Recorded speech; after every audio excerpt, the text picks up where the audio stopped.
नमस्कार मित्रमैत्रिणींनो, श्री स्वामी समर्थ.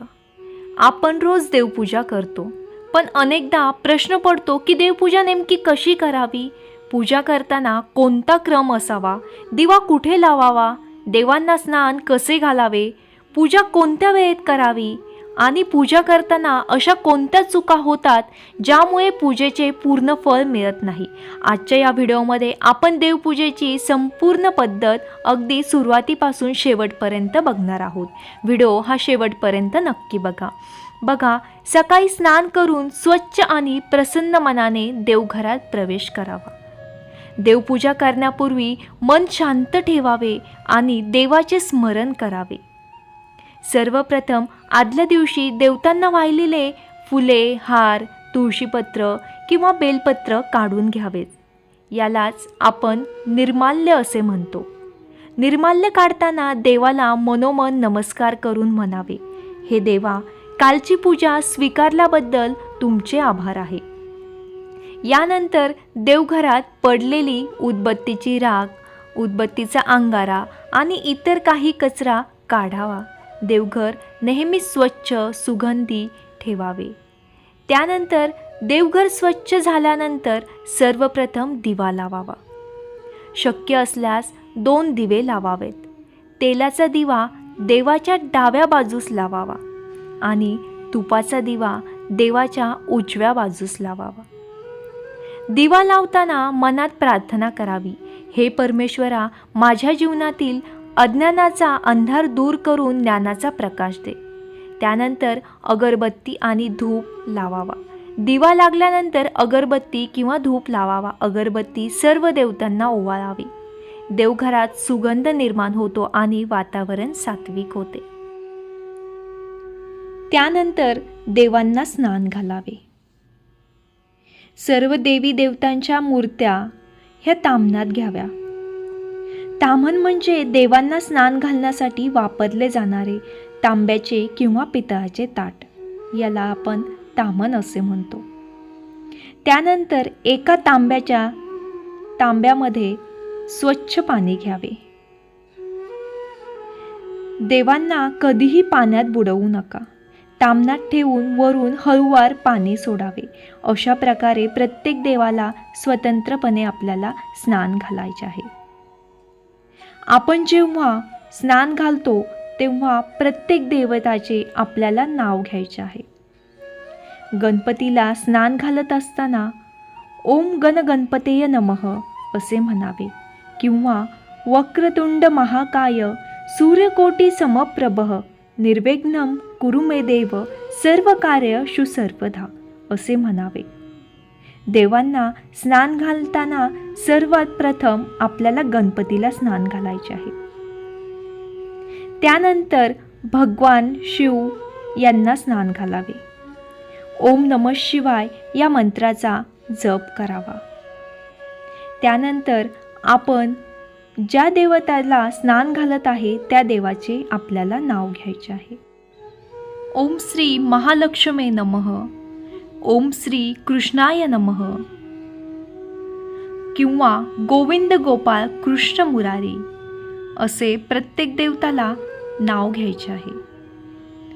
खंडोबाला अंघोळ घालताना श्री खंडोबा किंवा ओम श्री खंडेरायाय नमः असे म्हणावे. दत्तात्रेयाला अंघोळ घालताना ओम श्री गुरुदेव दत्त असे म्हणावे.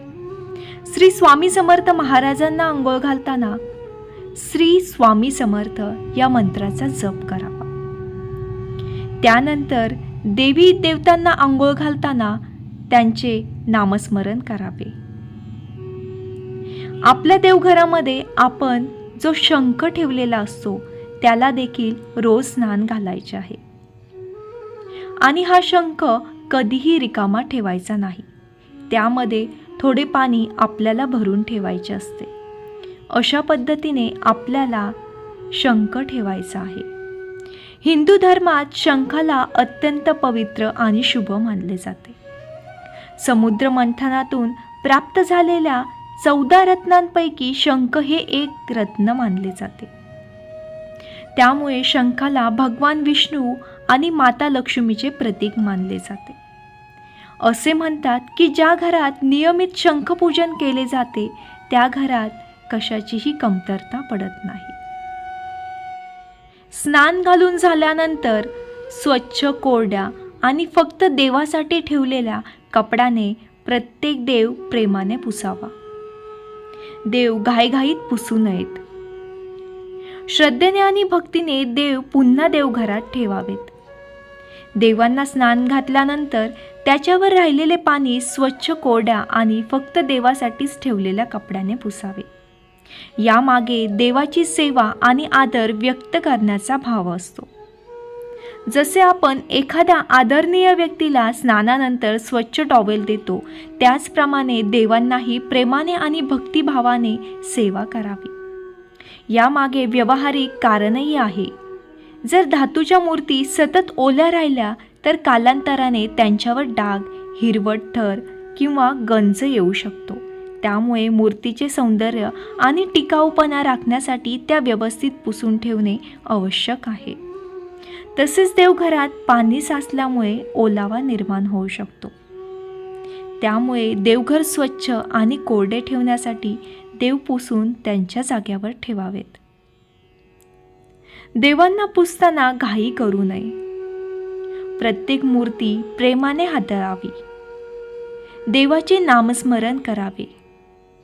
आपण जी मूर्ती पुसत आहोत त्या देवाचे नामस्मरण करावे आणि प्रत्येक देव हा भक्तिभावाने पुन्हा देवघरात विराजमान करावा. अशा पद्धतीने आपल्याला देवघरात देव ठेवायचे आहेत. तुम्ही व्हिडिओमध्ये बघू शकतात देवघराला 3 पायऱ्या असाव्यात. त्यानंतर देवांना गंध लावावा आणि देवींना हळद कुंकू लावावे. गणपती, शिवशंकर आणि इतर देवतांना गंध अक्षदा वाहाव्यात. ताजी आणि सुगंध फुलं वाहावीत. कोमजलेली किंवा सडलेली फुले वाहू नयेत. नैवेद्य दाखवावा. घरी जे अन्न बनवले आहे त्यातील प्रथम भाग देवाला अर्पण करावा. साखर, दूध, फळे किंवा खडीसाखरही नैवेद्य म्हणून तुम्ही दाखवू शकता.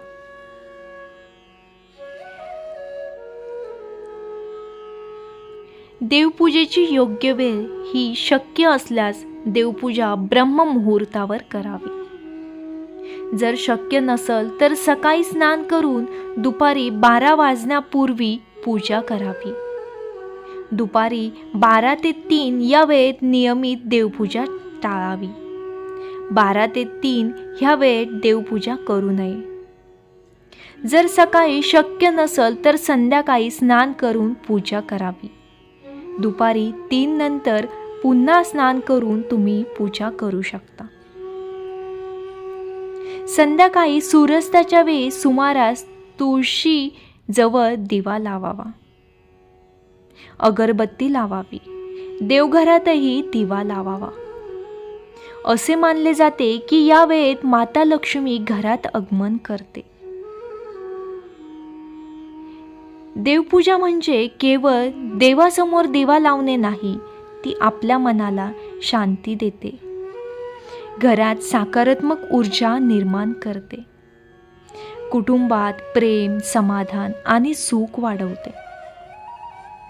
रोज काही मिनिटे भक्तिभावाने केलेली पूजा संपूर्ण दिवस आनंदी बनवते.